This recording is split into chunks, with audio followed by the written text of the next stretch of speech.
राम राम जी सारा ने साथियों। इनेलो के एक साथी ने मुझे कानूनी नोटिस भेजा है कि मैं इनेलो को बीजेपी की बी टीम क्यों कहता हूं। उसको तो मैं कानूनी तरीके से जवाब दूंगा, लेकिन साथियों आपसे एक बात कहना चाहता हूं। जननायक चौधरी देवीलाल जी से लेकर के इनकी जेजेपी की चौथी पीढ़ी, आईएनएलडी की चौथी पीढ़ी का इतिहास रहा है बीजेपी के साथ सरकार बनाने का। और साथियों आज पढ़े लिखे नौजवानों को, इस हरियाणा प्रदेश के लोगों को मैं बताना चाहता हूं, अंधभक्तों के लिए तो कोई वैक्सीन नहीं बनी, लेकिन पढ़े लिखे नौजवान भाइयों से कुछ चीज़ें साझा करना चाहता हूं। साथियों 2025 में इन्होंने घोषणा की कि हम जननायक चौधरी देवीलाल जी का सम्मान दिवस समारोह रोहतक में मनाएंगे और बीजेपी को वहां से उखाड़ने का काम करेंगे, बदलाव की शुरुआत करेंगे। मैंने उस समय भी कहा था रोहतक में तो बीजेपी का कोई नाम निशान नहीं है, वहां तो 4 सीटें और चारों की चारों सीटें कांग्रेस ने जीत रखी हैं। ये बीजेपी को कहां से उखाड़ेंगे जहां उनका कोई नामो निशान नहीं है। लेकिन कोई बात नहीं, 2026 में यानी कल इन्होंने घोषणा की है कि हम जननायक चौधरी देवीलाल जी का सम्मान दिवस समारोह नू में मनाएंगे और वहां से बदलाव की शुरुआत करेंगे।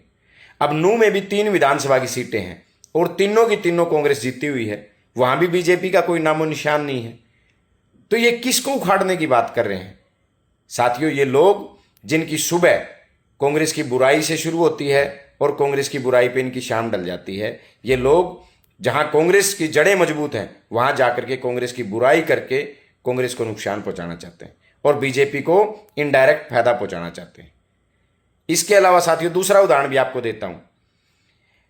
गुलाचिका से कांग्रेस के विधायक हैं देवेंद्र हंस जी, उन्होंने एक अधिकारी को झुंझ ना पकड़ाया भ्रष्टाचार के मुद्दे के ऊपर, तो बीजेपी ने उनके ऊपर मुकदमा दर्ज कर दिया। और इनेलो के एक विधायक ने रोहतक में एसपी को, डीसी को और बाकी अधिकारियों को मां बहन की गालियां तक दी, उनके ऊपर कोई कार्रवाई नहीं हुई। क्यों? क्योंकि इनको बीजेपी ने खुली छूट दे रखी है कि आप जिसको मर्जी गालियां दो, जिसको मर्जी अपमानित करो, आपको खुली छूट है, आप कांग्रेस के वोटों में सेंधमारी करने का काम करो। ये हालात इनके आज साथियों हैं। तो साथियों मैं तो केवल एक बात कहूंगा, जिन लोगों की सुबह, जिन लोगों की शाम कांग्रेस विरोध में होती है और आजकल इन्होंने मुझे निशाने पे रखा हुआ है और इनकी मैं पीड़ा समझता हूं।